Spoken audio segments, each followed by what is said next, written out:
நம்ம எல்லாமே படிச்சாச்சு. இப்போ போய் எக்ஸாம் எழுதி சென்டம் வாங்குறது தான் பெண்டிங். இந்த டைம் சென்டம் வாங்கிட்டா கிளாஸ்ல ஃபர்ஸ்ட் ரேங்க் நான் வாங்கிடுவேன்.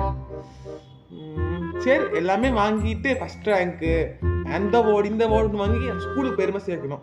ஓகே, நம்ம படிப்போம். ஒரு கிளாஸ் ரிவிஷன் பண்ணாதான் நம்ம எழுதும் போது ஈஸியாக இருக்கும். எக்ஸாமுன்னு கொஞ்ச நேரத்தில் ஸ்டார்ட் ஆகிரும். நம்ம ஒன்றுமே படிக்கல. இப்போ என்ன பண்ண போகிறோம்? சூப்பர்வைசர் வேறு ஸ்ட்ரிக்டாக இருக்கிற பசங்க சொல்லிட்டாங்க. என்ன பண்ண போகிறோன்னே தெரியலையே. இந்த எக்ஸாமில் ஃபெயில் ஆகிட்டுனா அவ்வளோதானே.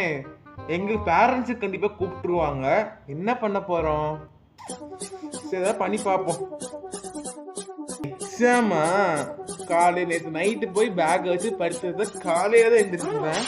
என்ன பண்ண போகிறேன் ஒன்றுமே தெரியாது.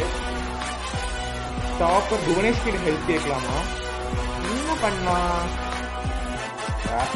இப்போ